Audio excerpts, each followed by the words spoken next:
നമസ്തേ. ഭക്തിയിലൂടെയും അല്ലെങ്കിൽ സ്പിരിച്വാലിറ്റിയിലൂടെയും ഒക്കെ പോകുന്ന സമയത്ത് കർമ്മം എന്നുള്ള വാക്ക് നമുക്ക് വളരെ ഫെമിലിയർ ആയിട്ട് അറിയാവുന്ന ഒരു കാര്യമാണ്. അത് ധനത്തിന്റെ കാര്യത്തിലേക്ക് വരുന്ന സമയത്ത്, സമ്പാദ്യത്തിന്റെ കാര്യത്തിലേക്ക് വരുന്ന സമയത്ത് അത് എത്രമാത്രം പ്രാധാന്യമുണ്ട് എന്നുള്ളത് നമ്മളിൽ കുറച്ച് ആൾക്കാർ മാത്രമേ ചിന്തിക്കുന്നുള്ളൂ. അതുകൊണ്ട് തന്നെയാണ് ഞാൻ മുൻപ് ചെയ്തിരുന്ന ചില വീഡിയോകളിൽ മൂലാധാര ചക്രവും ധനവുമായിട്ട് ബന്ധപ്പെട്ട കാര്യങ്ങളൊക്കെ പറയുന്ന സമയത്ത് ചക്രങ്ങളൊക്കെ ആക്ടിവേറ്റ് ആയിട്ടുണ്ടെങ്കിൽ പിന്നെ ധനമൊന്നും വേണ്ട, അല്ലെങ്കിൽ ഇതിനെയൊക്കെ എങ്ങനെ കണക്ട് ചെയ്യാനായിട്ട് സാധിക്കുന്നു എന്നുള്ള രീതിയിൽ ചില ആളുകൾ പറഞ്ഞത്. അവർക്കുള്ള മറുപടി ഞാൻ അന്നേരം പറഞ്ഞില്ല, പക്ഷെ ഇപ്പോൾ ഞാൻ പറയുകയാണ്, കൂടുതൽ അറിവ് സമ്പാദിക്കുക. മൂലാധാര ചക്രവും ധനം, സമ്പത്ത് അതെങ്ങനെയാണ് ബന്ധപ്പെട്ട് കിടക്കുന്നത് എന്നുള്ളതിനെ കുറിച്ച് ചിന്തിക്കുക എന്നുള്ളതാണ്. ഇവിടെ ഈ ചക്രങ്ങൾക്കപ്പുറത്തേക്ക് നമ്മൾ കർമ്മത്തിന്റെ അടിസ്ഥാനത്തിൽ പണത്തിന്റെ അല്ലെങ്കിൽ ധനത്തിന്റെ കർമ്മശാസ്ത്രം എന്നുള്ള ഒരു രീതിയിലുള്ള ഒരു വിഷയമാണ് നമ്മൾ അന്വേഷിക്കാനായിട്ട് പോകുന്നത്. തീർച്ചയായിട്ടും നമ്മൾ ഫിനാൻഷ്യലി നമുക്ക് ഗ്രോ ചെയ്യാനായിട്ട്, നമ്മളെ ഹെൽപ്പ് ചെയ്യാനായിട്ട് ഈ ഒരു വിഷയം സഹായിക്കുമെന്നുള്ളതാണ്. ഒന്നാമതായിട്ടുള്ളത്, നമ്മൾ ചെയ്യുന്നതായിട്ടുള്ള ഒരു കാര്യം, നമ്മൾ ചെയ്യുന്ന കാര്യം എന്ന് പറയുമ്പോൾ നമ്മൾ സാധാരണ രീതിയിൽ ഈ സയന്റിഫിക് പെർസ്പെക്റ്റീവിൽ നോക്കുന്ന സമയത്ത് ചെയ്യുക എന്ന് പറയുമ്പോൾ ആക്ഷൻ എന്നാണ്. For every action there will be an equal and opposite reaction എന്നൊക്കെ ഉള്ളത് നമ്മൾ കേട്ടിട്ടുള്ള കാര്യമാണ്. നമ്മൾ വിതച്ചത് തന്നെ നമ്മൾ കൊയ്യുമെന്നുള്ളത് നമ്മൾ കേട്ടിട്ടുണ്ട്. അപ്പോൾ ഈ വിതയ്ക്കുക എന്ന് പറയുന്നത് ചിലപ്പോൾ അറിവുണ്ടാക്കാതിരിക്കുന്ന അവസ്ഥയുമാകാം. എന്ന് വെച്ച് കഴിഞ്ഞിട്ടുണ്ടെങ്കിൽ നമ്മൾ ചില സമയത്ത് നിശബ്ദരായിട്ടിരിക്കുന്ന ഒരു തെറ്റാണ്, ചില സമയത്ത് നമ്മൾ നോ പറയാണ്ടിരിക്കുന്ന ഒരു തെറ്റാണ്, ചില സമയത്ത് യെസ് പറയാണ്ടിരിക്കുന്ന ഒരു തെറ്റാണ്. അതുപോലെ ധനത്തിനെ കുറിച്ച്, സേവിങ്ങിനെ കുറിച്ചിട്ടുള്ള അറിവ് സമ്പാദിക്കാതിരിക്കുന്ന ഒരു തെറ്റാണ്. എന്ന് വെച്ച് കഴിഞ്ഞാൽ നമുക്ക് ഒരുപാട് പണം സമ്പാദിക്കാനുള്ള മാർഗങ്ങൾ നമ്മുടെ ചുറ്റിനുമുണ്ട്. അപ്പോൾ ആ മാർഗങ്ങൾ അന്വേഷിക്കാണ്ടിരിക്കുന്ന ഒരു തെറ്റാണ്. അതുപോലെ തന്നെ എന്താണ് ഇൻവെസ്റ്റിംഗ് എന്നുള്ളതിനെ കുറിച്ച് അന്വേഷിക്കാതിരിക്കുന്നത് വളരെ വലിയൊരു തെറ്റാണ്. അതുപോലെ തന്നെ എൻ്റെ കയ്യിലുള്ള പണം എനിക്ക് എങ്ങനെയാണ് കൃത്യമായിട്ട് മാനേജ് ചെയ്യാനായിട്ട് സാധിക്കുക എന്നുള്ളത് ചിന്തിക്കാതിരിക്കുന്നത് ഒരു തെറ്റ് തന്നെയാണ്. അപ്പൊ പണത്തിന്റെ കാര്യത്തിലേക്ക് വരുമ്പം ഈ ഒരു പ്രവൃത്തി ഇല്ലാതിരിക്കുന്നതും ഒരു കർമ്മമായിട്ട് മാറുകയാണ്. അതൊരു നെഗറ്റീവ് കർമ്മമായിട്ട്, ഒരു ബാഡ് കർമ്മമായിട്ട് മാറുകയാണ്. അപ്പൊ സേവിങ്സിനെ കുറിച്ചും ഇൻവെസ്റ്റ്മെന്റിനെ കുറിച്ചും മണി മാനേജ്മെന്റിനെ കുറിച്ചും ഒക്കെ ഉള്ള അറിവ് ഞാൻ സമ്പാദിക്കാതെ ഇരിക്കുക എന്നുള്ള ആ ഒരു ബാഡ് കർമ്മം നമ്മളെ ഒരു ദരിദ്രനാക്കുന്നതിലേക്ക്, അല്ലെങ്കിൽ നമ്മൾക്ക് ഒരു സ്റ്റാഗ്നേഷൻ, നമുക്ക് വളർച്ചയ്ക്ക് മുരടിക്കൽ ഉണ്ടാക്കുന്ന അവസ്ഥയിലേക്ക് എത്തിക്കും എന്നുള്ളതിൽ യാതൊരു സംശയവും ഇല്ല. ഇത് തന്നെയാണ് ഈ ഫിനാൻസിലേക്ക് വരുമ്പോൾ, ധനത്തിലേക്ക് വരുമ്പോൾ, ധനത്തിന്റെ കർമ്മശാസ്ത്രത്തിലേക്ക് വരുമ്പോൾ ഉള്ള ഒന്നാമത്തെ കാര്യമായിട്ട് നമുക്ക് കൺസിഡർ ചെയ്യാനായിട്ട് സാധിക്കുന്നത്. രണ്ടാമത്തെ കാര്യം എന്ന് പറയുന്നത്, നമ്മൾ പല സമയത്തും നമ്മളുടെ ലയബിലിറ്റീസ്, നമ്മുടെ ചെലവെന്ന് പറയുന്നത് ഏറി പോകുന്ന ഒരു അവസ്ഥ ഉണ്ടാകാറുണ്ട്. ഇപ്പൊ പണത്തിന്റെ മൂല്യം കുറഞ്ഞു വരുന്ന ഒരു സാഹചര്യം നമ്മൾ കാണുന്നുണ്ട്. പക്ഷെ ആ മൂല്യം കുറഞ്ഞിട്ടും നമ്മൾ പഴയതുപോലെ തന്നെ സ്പെൻഡ് ചെയ്യുന്നുണ്ടോ? നമ്മുടെ സ്പെൻഡിങ് എന്ന് പറയുന്നത് നമ്മൾ ആവശ്യാനുസരണമായിട്ടുള്ള കാര്യങ്ങൾക്കാണോ ചെലവഴിക്കുന്നത്? അത് പിശുക്കനാകുക എന്നുള്ളതല്ല ഉദ്ദേശിക്കുന്നത്. അതിനപ്പുറത്തേക്ക് എൻ്റെ വരവിനനുസരിച്ചിട്ടാണോ എൻ്റെ ചെലവ് എന്നുള്ളത് നമ്മൾ ചിന്തിക്കേണ്ടിയിരിക്കുന്നു. നമ്മൾ EMI കൊടുത്തിട്ട് കഴിഞ്ഞിട്ടുണ്ടെങ്കിൽ നമുക്ക് എന്ത് സാധനങ്ങളും നമ്മൾ ചെറിയ ഗഡുക്കളായിട്ട് പണം അടച്ചുകൊണ്ട് നമുക്ക് മേടിക്കാന്നുള്ളതാണ്. പക്ഷെ അങ്ങനെ ഉണ്ടായിരിക്കുന്ന ഒരു സാഹചര്യത്തിൽ ഞാൻ അടയ്ക്കേണ്ടതായിട്ടുള്ള EMI എന്ന് പറയുന്നത് എൻ്റെ വരവുമായിട്ട് തട്ടിച്ചു നോക്കുന്ന സമയത്ത് അവിടെ ഇംബാലൻസ് ഉണ്ടാകുന്നുണ്ടോ എന്നുള്ളത് നമ്മൾ വളരെയധികം ശ്രദ്ധിക്കേണ്ട ഒരു കാര്യമാണ്. എന്ന് വെച്ച് കഴിഞ്ഞിട്ടുണ്ടെങ്കിൽ എനിക്ക് വരവിനനുസരിച്ചാണ് ചെലവുണ്ടാകാനായിട്ട് പാടുള്ളൂ എന്നുള്ളതാണ്. പക്ഷെ പല സമയത്തും നമ്മളിത് മറന്നു പോവുകയാണ്. എന്ന് വെച്ച് കഴിഞ്ഞിട്ടുണ്ടെങ്കിൽ നമുക്ക് വരവ് എന്ന് പറയുന്നതിനേക്കാളും കൂടുതൽ ചിലപ്പോൾ നമ്മൾ ചെലവിലേക്ക് പോവുകയാണ് എന്നുള്ളതാണ്. അത് നമ്മൾ വളരെയധികം പ്രാധാന്യത്തോടു കൂടി കൺസിഡർ ചെയ്യേണ്ട ഒരു കാര്യമാണ്. അതിനെക്കുറിച്ച് ഞാൻ മുന്നോട്ട് സംസാരിക്കുന്ന വേളയിൽ വളരെ വ്യക്തമായിട്ടുള്ള, വ്യത്യസ്തമായിട്ടുള്ള ഒരു യുണീക്ക് വ്യൂ പോയിന്റ് നിങ്ങൾക്ക് ഉണ്ടാക്കിയെടുക്കാനായിട്ടും അതുപോലെ തന്നെ നിങ്ങളുടെ ആക്ഷനിലേക്ക് അത് കൊണ്ടുവന്ന് നിങ്ങളുടെ കയ്യിലുള്ള ഫിനാൻസിനെ വർദ്ധിപ്പിക്കാനും അത് ഹെൽപ്പ് ചെയ്യുന്നുള്ളതിൽ ഒരു സംശയമില്ല, ഒരു അവകാശവാദമായിട്ട് ഇവിടെ പറയുകയാണ്. അടുത്തതായിട്ടുള്ളത്, ചെറുതായിട്ടുള്ള ഇൻകം ഓപ്പർച്യൂണിറ്റിയിൽ സ്റ്റക്കായിട്ട് പോകുന്ന അവസ്ഥയാണ്. ഇന്ന് ഒരുപാട് യുവാക്കൾക്ക് സംഭവിക്കുന്ന ഒരു പ്രശ്നമാണത്. അതായത് അവർക്ക് ആദ്യം തന്നെ അവർ പഠിക്കുന്നു, പിന്നെ കിട്ടുന്ന ഒരു ജോലിക്ക് കയറുകയാണ്. ആ കിട്ടുന്ന ജോലിയിൽ കയറി കുറച്ച് നാൾ അതിൽ വർക്ക് ചെയ്ത് കഴിയുമ്പം അതൊരു കംഫർട്ട് സോൺ പോലെ തോന്നുകയാണ്. ആദ്യം കയറുമ്പോൾ വലിയ പ്ലാനൊക്കെ ആയിട്ടായിരിക്കും കയറുന്നത്. ഞാൻ ഇത്ര നാൾ അവിടെ ജോലി ചെയ്തതിന് ശേഷം ഞാൻ ഇന്ന പോസ്റ്റിലേക്ക് കയറും, അല്ലെങ്കിൽ കൂടുതൽ എഡ്യൂക്കേഷണൽ ക്വാളിഫിക്കേഷൻ ഞാൻ ആക്സസ് ചെയ്യും, എന്നിട്ട് ഞാൻ ഉയർന്നു പോകും, അങ്ങനെയുള്ള പ്ലാനൊക്കെ ആയിട്ടാണ് പോകുന്നത്. പക്ഷേ ചില സമയത്ത് ആ ജോലിയിലേക്ക് കയറുമ്പോൾ അതിൻ്റെ സേഫ് സോണിൽ മാസം ഒരു നിശ്ചിതമായിട്ടുള്ള, ചിലപ്പോൾ അതൊരു 20,000 ആയിരിക്കും, 25,000 ആയിരിക്കും, ചെറിയൊരു സംഖ്യ മാസം കിട്ടുന്ന, അതിൽ മാത്രം ഫോക്കസ് ചെയ്ത് നിൽക്കുന്നതായിട്ടുള്ള ആൾക്കാരുണ്ട്. അപ്പോൾ അത് ഒരു തരത്തിലുള്ള സേഫ് സോൺ, ഒരു തരത്തിലുള്ള സ്റ്റാഗ്നേഷനിലേക്ക് നമ്മളെ നയിക്കും എന്നുള്ളതിൽ യാതൊരു സംശയമില്ല. ഒരു വ്യക്തി പറഞ്ഞത് ഞാൻ ഓർക്കുകയാണ്, എൻ്റെ ഒരു സുഹൃത്ത് പറഞ്ഞതാണ്. എന്ന് വെച്ച് കഴിഞ്ഞിട്ടുണ്ടെങ്കിൽ ഒരാൾ ഗൾഫിൽ പോകാൻ നേരത്ത് അദ്ദേഹത്തിന് കൊടുത്തൊരു ഉപദേശം എന്ന് പറയുന്നത്, ഒരു ഏജ് ആയിട്ടുള്ള ഒരാൾ കൊടുത്തൊരു ഉപദേശം എന്ന് പറയുന്നത്, നിങ്ങൾ അവിടെ പോയി കഴിഞ്ഞതിന് ശേഷം നിങ്ങൾ 3 വർഷം ഒരു ഫീൽഡിൽ നിന്നിട്ട് നിങ്ങൾ തീർച്ചയായിട്ടും അടുത്ത വളർച്ചയുള്ള അവസ്ഥയിലേക്ക് നോക്കണം. 3 വർഷത്തിൽ കൂടുതൽ നിങ്ങൾ നിന്ന് കഴിഞ്ഞാൽ നിങ്ങൾക്ക് സ്റ്റാഗ്നേഷൻ സംഭവിച്ച് പരാജയത്തിലേക്കായി പോകുമെന്നുള്ളത് വളരെ പോസിറ്റീവായിട്ടുള്ള ഒരു കാര്യമാണ്. തീർച്ചയായിട്ടും ഒരു 3 ഇയർ എന്ന് പറയുമ്പോൾ നമ്മൾ ഫസ്റ്റ് ഇയറിൽ നമ്മൾ എക്സ്പീരിയൻസ് ആർജിക്കുകയാണ്. രണ്ടാമത്തെ വർഷം നമ്മൾ പുതിയതായിട്ടുള്ള കാര്യങ്ങളൊക്കെ ഇംപ്ലിമെന്റ് ചെയ്യാനായിട്ടുള്ള ചെയ്യാനായിട്ടുള്ള ശക്തിയിലേക്ക് വരികയാണ്. മൂന്നാമത്തെ വർഷം നമ്മളത് മാസ്റ്ററി പ്രാപിക്കുകയാണ്. എന്ന് വെച്ച് കഴിഞ്ഞാൽ ആദ്യം അനുഭവം കിട്ടി, പിന്നീട് നമ്മൾ എക്സ്പെരിമെന്റ് നമ്മുടെ ഭാഗത്തു നിന്ന് തന്നെ ചെയ്തു, പിന്നീട് നമ്മൾ മാസ്റ്റർ ആകണം. മാസ്റ്റർ ആകുമ്പോൾ നമ്മൾ നെക്സ്റ്റ് ലെവലിലേക്ക് പോയിട്ടില്ലെങ്കിൽ നമുക്ക് ആ മാസ്റ്റർ ആയിരിക്കുന്ന അവസ്ഥയിലുള്ള നമ്മുടെ പ്രഭ മങ്ങും എന്നുള്ളതിൽ യാതൊരു സംശയമില്ല. സ്വരം നന്നാകുന്ന സമയത്ത് നമ്മൾ തീർച്ചയായിട്ടും പാട്ട് നിർത്തുക എന്ന് പറയുന്നത് വളരെ പ്രധാനപ്പെട്ട ഒരു കാര്യമാണ്. അടുത്തതായിട്ടുള്ള കാര്യം എന്ന് പറയുന്നത് പല ആളുകളും ലോൺ എടുക്കുന്നതിനെ കുറ്റം പറയുന്നതായിട്ട് കേട്ടിട്ടുണ്ട്, ബാങ്കിങ് സിസ്റ്റത്തിനെ കുറ്റം പറയുന്നതായിട്ട് കേട്ടിട്ടുണ്ട്, പലിശയ്ക്ക് പണം കടം മേടിക്കുന്നതിനെ കുറ്റം പറയുന്നതായിട്ട് കേട്ടിട്ടുണ്ട്.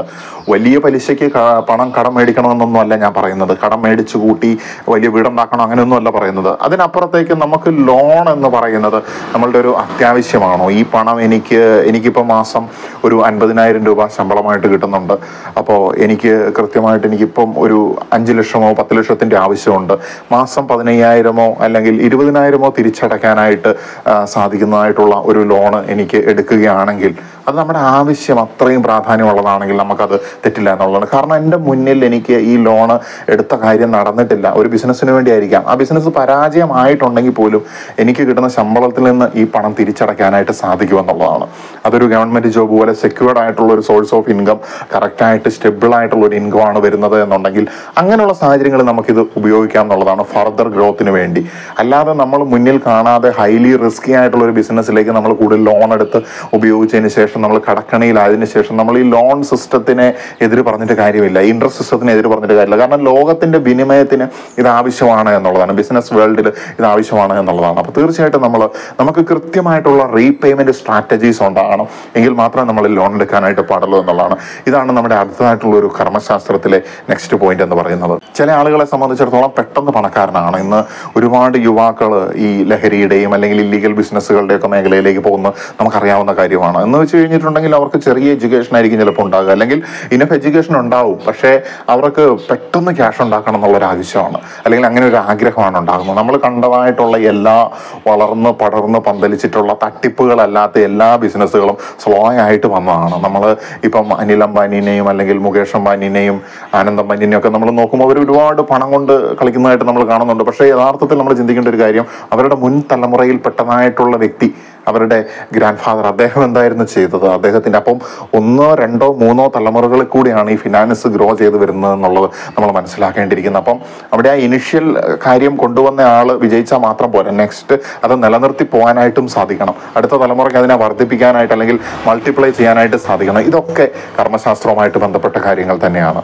അപ്പോൾ നമ്മൾ പ്രധാനമായിട്ടും ഇമ്മീഡിയറ്റ് ആയിട്ട് നമ്മൾ പണക്കാരനാവുന്നില്ല, അതിനപ്പുറത്തേക്ക് നമ്മൾ സ്മാർട്ടായിട്ടുള്ള വേസിലൂടെ എന്നാൽ വളരെ സ്ലോ ആയിട്ടുള്ള പണം ഉണ്ടാകുന്നുള്ളതല്ല ഞാൻ പറയുന്നത്. 80-85 വയസ്സായി അവസാന കാലഘട്ടത്തിൽ നമുക്ക് ഒരുപാട് പണം കിട്ടുന്നതിനെ കുറിച്ചും അല്ല പറയുന്നത്. പക്ഷേ ഇമ്മീഡിയറ്റ് ആയിട്ട് എനിക്ക് ഇന്ന് നാളെ ബിസിനസ് വിജയിക്കണം എന്നുള്ള ആ ഒരു ചിന്ത അത് മാറ്റി വെക്കുന്ന സമയത്ത് നമുക്ക് പണത്തിന്റെ അടുത്തൊരു വാതിൽ തുറക്കുകയാണ്. Slow and steady wins the race എന്നാണ് പറയുന്നത്. എന്ന് വെച്ച് കഴിഞ്ഞിട്ടുണ്ടെങ്കിൽ സ്ലോ ആൻഡ് സ്റ്റഡി ആയിട്ട് പോകുന്ന സമയത്താണ് നമുക്ക് വളർച്ചയുടെ വിജയത്തിന്റെ സാധ്യത നമുക്ക് വളരെയധികം കൂടി വരുന്നത് എന്നുള്ളതാണ്. ഒരു ബിസിനസ്സിൽ ഇൻവെസ്റ്റ് ചെയ്യാനായിട്ട് പേടി, അല്ലെങ്കിൽ ഏതെങ്കിലും ഒരു ഇൻവെസ്റ്റ്മെന്റ് സ്കീമിൽ ചേരാനായിട്ട് പേടി എന്ന് വെച്ച് കഴിഞ്ഞാൽ കാണുന്നിടത്തെല്ലാം ചാടിപ്പോയി പണം ഇൻവെസ്റ്റ് ചെയ്യണമെന്നല്ല പറയുന്നത്. എനിക്ക് ഒരു സോഴ്സ് ഓഫ് ഇൻകം ഉണ്ട്, ആ സോഴ്സ് ഓഫ് ഇൻകത്തിൽ ഞാൻ കഴിഞ്ഞു പോകുന്ന സമയത്ത്, ഫോർ എക്സാമ്പിൾ ഒരു ഭാര്യയ്ക്കും ഭർത്താവിനും 50,000 കിട്ടുന്ന ഒരു 2 പേർക്കും ജോലി ഉണ്ടെന്ന് വിചാരിക്കുക.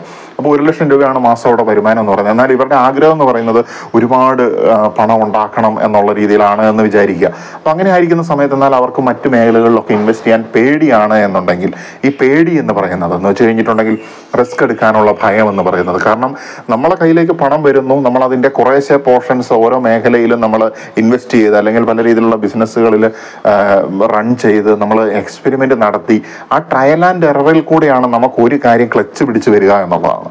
നമ്മൾ പല കാര്യങ്ങൾ ട്രൈ ചെയ്ത് നോക്കുമ്പോൾ യഥാർത്ഥത്തിൽ പലരും എന്നോട് ചോദിച്ചിട്ടുണ്ട്, എൻ്റെ കർമ്മം എങ്ങനെ എനിക്ക് കണ്ടെത്താനായിട്ട് സാധിക്കുമെന്നുള്ളത്. പല രീതിയിൽ നമ്മൾ പല മേഖലകളിൽ ടെസ്റ്റ് ചെയ്ത് നോക്കുന്ന സമയത്താണ് തീർച്ചയായിട്ടും നമുക്ക് ഈ എൻ്റെ കർമ്മം ഏതാണെന്ന് കണ്ടെത്താൻ സാധിക്കുക. കാരണം അതിലെനിക്ക് കൺസിസ്റ്റൻ്റ് ആയിട്ട് നിൽക്കാനായിട്ട് സാധിക്കുന്നുണ്ടോ, ഞാൻ സമയത്തിനെ മറന്നു പോകുന്നുണ്ടോ, ഞാൻ എന്നെയും ചുറ്റിനുള്ളതൊക്കെ മറന്ന് അതിൽ മുഴുകി എനിക്ക് വർക്ക് ചെയ്യാനായിട്ട് കൺസിസ്റ്റൻ്റ് ആയിട്ട് ലോങ് ടൈമിലേക്ക് വർക്ക് ചെയ്യാനായിട്ട് സാധിക്കുന്നുണ്ടോ എന്നുള്ള ആ ഒരു ചോദ്യത്തിൻ്റെ ഉത്തരവാണ് നിങ്ങളുടെ കർമ്മത്തിനെ ഡിറ്റർമൈൻ ഡിറ്റർമൈൻ ചെയ്യുന്നത് എന്നുള്ളതാണ്. അപ്പോൾ തീർച്ചയായിട്ടും നമ്മൾ ഈ പറയുന്ന രീതിയിൽ റിസ്ക് എടുക്കാനുള്ള ഒരു വില്ലിങ്നെസ് ഉണ്ടാകണം എന്നുള്ളതാണ്. റിസ്ക് എടുക്കാതിരിക്കുന്ന അവസ്ഥ എന്ന് പറയുന്നത് ഈ കർമ്മശാസ്ത്രവുമായിട്ട് ബന്ധപ്പെട്ട ഒരു കാര്യം തന്നെയാണ്. അത് പ്രശ്നത്തിലേക്ക് പോകും. അതുപോലെ തന്നെ റിസ്ക് എടുക്കുക എന്നുള്ള ആ ഒരു കർമ്മം ചെയ്യുന്ന സമയത്ത് അതിനനുസരിച്ചിട്ടുള്ള റിയാക്ഷൻ യൂണിവേഴ്സിൽ നിന്ന് നമുക്ക് കിട്ടിക്കൊണ്ടിരിക്കും എന്നുള്ളതാണ്. അതുപോലെ തന്നെ ഒരു സ്കേഴ്സിറ്റി മൈൻഡ് സെറ്റുള്ള ആൾക്കാരുണ്ട്. എപ്പോഴും പണമില്ല, ദാരിദ്ര്യത്തിനെ കുറിച്ച് മാത്രം പറഞ്ഞുകൊണ്ടിരിക്കുന്നു, ചെലവാക്കാനായിട്ട് മടി, അല്ലെങ്കിൽ എപ്പോഴും ഒരു ദരിദ്രാവസ്ഥയിൽ ജീവിക്കുന്നതായിട്ടുള്ള ഒരു പിശുക്കിന്റെ അവസ്ഥയിൽ ജീവിക്കുന്നതായിട്ടുള്ള അവസ്ഥ. തീർച്ചയായിട്ടും എനിക്ക് പണമുണ്ട്, എനിക്ക് ഒരുപാട് പണം വരും, ഞാൻ ഒരുപാട് പണം ഉണ്ടാക്കും, ഈ മാസം ഇല്ലെങ്കിൽ അടുത്ത മാസം, അല്ലെങ്കിൽ ഈ വർഷം ഇല്ലെങ്കിൽ അടുത്ത വർഷം ഞാൻ ആ ടാർഗറ്റ് അച്ചീവ് ചെയ്യും. ഇന്ന് എൻ്റെ ഇൻകം എന്ന് പറയുന്നത് 50,000 ആണെങ്കിൽ വിത്തിൻ 1 ഇയർ ഞാനത് 1 lakhിലേക്ക് റൈസ് ചെയ്തെടുപ്പിക്കും എന്നുള്ള ആ ഒരു ചിന്തയുണ്ടല്ലോ, അതാണ് തീർച്ചയായിട്ടും നമ്മൾ അടുത്ത ലെവലിലേക്ക് ഉയർത്തുന്നതായിട്ടുള്ള ഒരു കർമ്മം എന്ന് പറയുന്നത്. ഇത്തരത്തിലുള്ള ചിന്ത നമ്മൾ മനസ്സിലിട്ട് മുഴുകുന്ന സമയത്ത് നമ്മുടെ ഉള്ളിൽ ആശയങ്ങൾ ജനിക്കുകയാണ്. ഈ ആശയങ്ങൾ നമ്മൾ പതുക്കെ ഇംപ്ലിമെന്റ് ചെയ്യാനായിട്ട് നമ്മുടെ മനസ്സ് ആഗ്രഹിക്കുകയാണ്. അങ്ങനെ ഇംപ്ലിമെന്റ് ചെയ്യാനായിട്ട് വെമ്പുന്ന സമയത്ത് നമ്മൾ പതുക്കെ അതിലേക്ക് സ്ട്രാറ്റജിക്കൽ ബ്രില്യൻസ് ഉപയോഗിച്ചുകൊണ്ട് ഇറങ്ങുന്ന സമയത്ത് ചിലപ്പോൾ പരാജയപ്പെട്ടേക്കാം. പക്ഷേ നമുക്ക് വീണ്ടും വീണ്ടും അത് പിടിക്കണമെന്നുള്ള ആ ഒരു മോട്ടിവേഷൻ നമ്മുടെ ഉള്ളിൽ ഉണ്ടായി വരികയാണ്. അപ്പോൾ അത് നമ്മുടെ ഉള്ളിൽ ഉണ്ടാകുമ്പോൾ പ്രപഞ്ചം മറ്റു കാര്യങ്ങൾ നമ്മളിലേക്ക് അടുപ്പിച്ച് തരുമെന്നുള്ളതാണ്. അടുത്തതായിട്ടുള്ള കാര്യം എന്ന് പറയുന്നത് ഭാഗ്യത്തിൽ അന്ധമായിട്ട് വിശ്വസിക്കുന്ന ആളുകളുണ്ട്. എനിക്ക് ഇന്ന സമയമാകുമ്പോൾ ദൈവം ഈ പണം തരും, ഞാൻ ഇവിടെ നല്ല രീതിയിൽ കിളയ്ക്കുന്നുണ്ട്, പക്ഷെ നാളെ ദൈവം എനിക്ക് അവിടെ നിധി കൊണ്ട വെച്ച് തരും എന്നുള്ള ആ ചിന്ത തെറ്റായിട്ടുള്ളൊരു ചിന്ത തന്നെയാണ്. എന്ന് വെച്ച് കഴിഞ്ഞിട്ടുണ്ടെങ്കിൽ നമ്മുടെ ആക്ഷൻ കറക്റ്റ്, അത് പർപ്പസ്ഫുൾ ആണെങ്കിൽ മാത്രമേ അതിനനുസരിച്ചിട്ടുള്ള റിയാക്ഷൻ ഉണ്ടാവുള്ളൂ.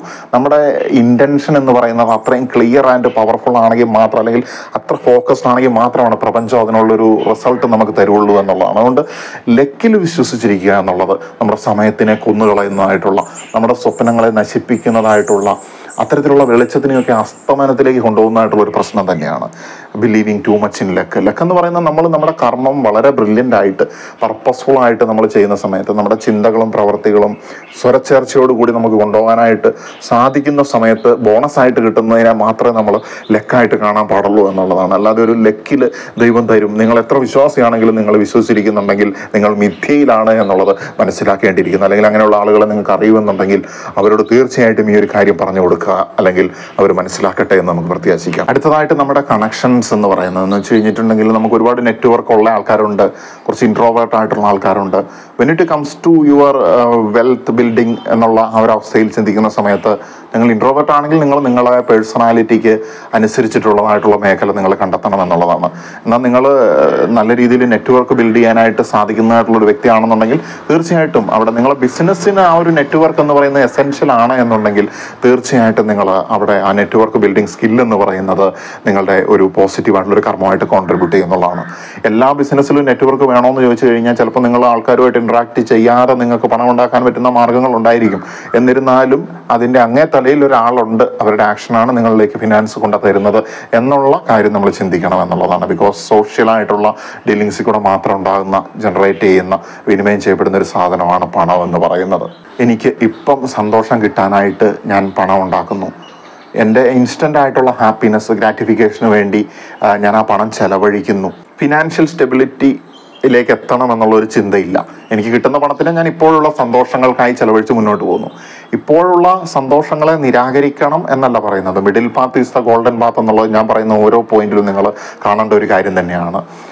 എക്സ്ട്രീമിസം എന്ന് പറയുന്നതാണ് ഏറ്റവും വലിയൊരു മണ്ടത്തരവെന്ന് ഞാൻ മനസ്സിലാക്കിയിട്ടുള്ള ഒരു കാര്യമാണ്. അത് ഏത് മേഖലയിലാണെങ്കിലും മിഡിൽ പാത്തിലൂടെ പോകുന്ന സമയത്ത് നമുക്ക് ആ പൊളാരിറ്റീനെ ബാലൻസ് ചെയ്ത് പോകുന്ന സമയത്ത് നമുക്ക് ലൈഫ് എൻജോയ് ചെയ്യാനായിട്ടും സാധിക്കും. എന്നാൽ അതുപോലെ തന്നെ നമുക്ക് ഫിനാൻഷ്യൽ സ്റ്റെബിലിറ്റീനെ നമുക്ക് ഒരു കയ്യിൽ പിടിച്ചുകൊണ്ട് നമുക്ക് ഈ ഫിനാൻസ് ചെലവഴിച്ചുകൊണ്ടുള്ള സന്തോഷത്തിനെ നമുക്ക് മറു കയ്യിലും പിടിച്ച് ബാലൻസ് ചെയ്യാനായിട്ട് സാധിക്കണം എന്നുള്ളതാണ് അടുത്തതായിട്ടുള്ള ഒരു കർമ്മശാസ്ത്രം എന്ന് പറയുന്നത്. അതുപോലെ തന്നെ ഈ പാസീവ് ഇൻകത്തിനെ ഇഗ്നോർ ചെയ്യുക എന്നുള്ളത് വളരെ വലിയൊരു പ്രശ്നമാണ്. ഒരു സോഴ്സ് ഓഫ് ഇൻകം ഉണ്ടെങ്കിൽ മറ്റ് ആ ഇൻകത്തിന് മൾട്ടിപ്പിൾ സോഴ്സ് നമ്മൾ കണ്ടെത്തണം എന്നുള്ളതാണ്. അതായത് മറ്റ് സോഴ്സസിൽ കൂടെ നമുക്ക് പണം വരണം. ഏതെങ്കിലും ഒരു സോഴ്സ് എന്തെങ്കിലും അടഞ്ഞു പോവുകയാണെങ്കിൽ, എന്തെങ്കിലും ഒരു ബ്ലോക്കേജ് വരികയാണെങ്കിൽ നമുക്കതിനെ മറികടക്കാനായിട്ട് സാധിക്കണം എന്നുള്ളതാണ്. അതുപോലെ തന്നെ ഫിനാൻഷ്യൽ റെസിസ്റ്റൻസ്, നമുക്ക് ചേഞ്ചിനോടുള്ള റെസിസ്റ്റൻസ്, നമ്മുടെ ചിന്താരീതികൾ മാറ്റാനായിട്ടുള്ള താല്പര്യക്കുറവ്, ഇതൊക്കെ അടുത്തതായിട്ടുള്ള തടസ്സങ്ങളായിട്ട് നമുക്ക് മനസ്സിലാക്കാനായിട്ട് സാധിക്കും. നമ്മൾ പുതിയ ഓപ്പർച്യൂണിറ്റികളെ അഡാപ്റ്റ് ചെയ്യേണ്ടിയിരിക്കുന്നു, നമ്മൾ കൂടുതൽ സ്കിൽസ് ആക്വയർ ചെയ്യേണ്ടിയിരിക്കുന്നു. അങ്ങനെ നമ്മൾ ഇന്നലെ ചെയ്ത നമ്മളുടെ പ്രവർത്തികളുടെ ഫലമാണ് ഇന്നത്തെ നമ്മുടെ ഫിനാൻഷ്യൽ സ്റ്റേറ്റ് എന്ന് പറയുന്നത്. അതുപോലെ തന്നെ ഇപ്പോൾ നമ്മൾ ചെയ്യുന്ന പ്രവർത്തികളുടെ ഫലമാണ് നാളത്തെ നമ്മളുടെ ഫിനാൻഷ്യൽ സ്റ്റേറ്റ് എന്ന് പറയുന്നത്. സോ ഫിനാൻസിന് ദർ ഈസ് എ കർമ്മ ബിഹൈൻഡ് ദാറ്റ്. വളരെ ക്ലിയർ ആയിട്ട് ഈ ലോകത്തിലെ സകല ചരാചരങ്ങളിലും കർമ്മം പ്രവർത്തിക്കുന്നത് പോലെ തന്നെ നിങ്ങളുടെ ഫിനാൻഷ്യൽ സ്റ്റെബിലിറ്റിയിൽ കർമ്മം പ്രവർത്തിക്കുന്നുണ്ട്. നിങ്ങളുടെ ചക്രങ്ങൾ ബാലൻസ് ആയിരിക്കണം, നിങ്ങളുടെ മനസ്സ് ബാലൻസ്ഡ് ആയിരിക്കണം. നിങ്ങളുടെ ആത്മാവിൻ്റെ കർമ്മം എന്താണോ അതിലൂടെയാണ് നിങ്ങൾ നിങ്ങളുടെ ഈ ഭൗതിക ലോകത്തെ ഫ്രൂട്ട്സ് ആക്വയർ ചെയ്യേണ്ടത് എന്നുള്ളതാണ്. തീർച്ചയായിട്ടും നിങ്ങളിലേക്ക് ഒരുപാട് പണം, ഒരുപാട് അബൻഡൻസ് വന്നു ചേരും. നിങ്ങളുടെ ഹൃദയം വിശുദ്ധമായിട്ട്, നിങ്ങളുടെ ആത്മാവ് വിശുദ്ധമായിട്ട്, നിങ്ങളുടെ കർമ്മത്തിൻ്റെ ആ ഒരു സംശുദ്ധതയിൽ, അതുപോലെ തന്നെ നിങ്ങളുടെ ഇൻറ്റൻഷൻസ് വളരെ ക്ലിയർ ആയിട്ടുണ്ടാകുന്ന സമയത്ത്, നിങ്ങൾ ഒരുപാട് പേർക്ക് നിങ്ങൾക്ക് ജോലി കൊടുക്കണമെന്ന് നിങ്ങൾ ആഗ്രഹിക്കുന്ന സമയത്ത്, ഒരുപാട് പണം ഉണ്ടാക്കിയിട്ട് നല്ലതായിട്ടുള്ള കാര്യങ്ങൾ നിങ്ങൾ ചെയ്യണമെന്ന് ആഗ്രഹിക്കുന്ന സമയത്ത് നിങ്ങളിലേക്ക് അത് വന്നു ചേരുക തന്നെ ചെയ്യുമെന്നുള്ളതാണ്. നിങ്ങളുടെ ചിന്തയും പ്രവൃത്തിയും ഇഴുകിച്ചേർന്നുകൊണ്ട് പോവുകയാണെങ്കിൽ പ്രപഞ്ചം അതിനുള്ള റിയാക്ഷൻ തരും എന്നുള്ളതാണ്. ആ കർമ്മത്തിന് ഫലമുണ്ടാകുമെന്ന് പറഞ്ഞുകൊണ്ട് തൽക്കാലത്തേക്ക് നിർത്തുകയാണ്. നമസ്തേ.